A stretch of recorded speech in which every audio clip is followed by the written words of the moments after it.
إذن أنقذنا رسول الله صلى الله عليه وسلم في التقويم. عرفنا منه أن هذا العنف الذي تعرضت له بعض الأضرحة بالأمس وبأول أمس إنما هو خروج عن الدين وعن العقل وعن الإنسانية، بدعوى أن هذا الأخ الجاهل ظن حديثا ما على معنى معين لم يفهمه هكذا العلماء. اتخذوا قبور أنبيائهم وصالحيهم مساجد، فظن المسجد هو الجامع والمسجد هو موضع السجود. نعم، هناك عبدت أنبيائها فسجدت لقبورها، وبرأ الله أمة النبي المصطفى والحبيب المجتبى أن يحدث فيها هذا.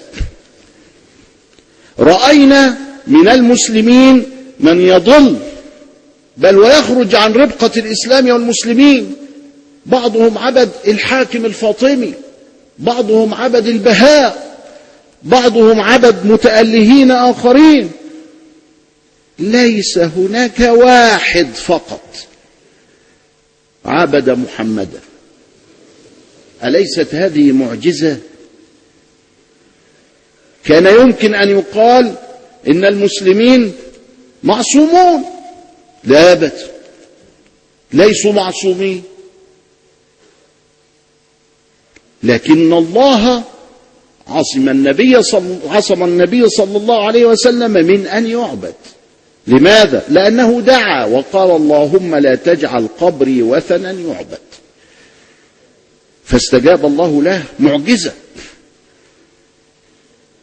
أول شيء يتهمون المسلمين بالشرك ويتهمون الأضرحة بالوثنية، بالرغم أن النبي مع ضجيعيه أبي بكر وعمر في ضريح كبير قالوا نريد هدمه.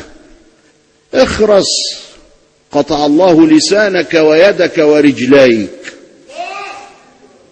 اخرس أيها الوغد اللئيم الذي تريد أن تعتدي على سيد المرسلين. اخرس، قطع الله يديك ورجليك من عنده. قولوا آمين.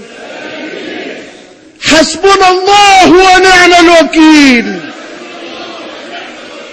حسبنا الله ونعم الوكيل. حسبنا الله ونعم الوكيل. ما هذا الهراء؟ صرح بعضهم أنه يريد أن يهدم ضريح سيدنا ومولانا الحسين. قطع الله يديك ورجليك. أيها المسكين الأغر المغرور، أيها المسكين، هل سيدنا الحسين وثن؟ ناقشنا بعضهم قال نعم وثن. طيب وأنت تريد أن تتبع النبي؟ قال نعم أريد أن أتبع النبي. طيب سيدنا النبي في الكعبة كان فيه 360 صنما فتركه. ما تتبع النبي، خليك تقول انه ده وثن. حسبنا الله ونعم الوكيل فيك وفيما اعتقدت. تغلق على نفسك الفتح والابواب، شأنك، انت حر. انما تروح تهدمه حتى تكون فتنة عمياء صماء بكماء. طب ما النبي ما عملش كده أيها الزنين، لم يفعل هذا. سيد المرسلين صلى الله عليه وسلم كان في مكة وجلس فيها 13 سنة لم يقرب أبدا أصنام المشركين، فما بالك بقبور أهل البيت الموحدين؟ فما بالك بقبور أولياء الله الصالحين؟ فما بالك بقبور العلماء المتقين المنتجبين عبر العصور؟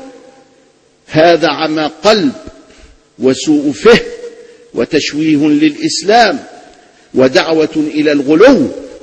ولذلك أصدر مجمع البحوث الإسلامية بالأمس بيانا ينكر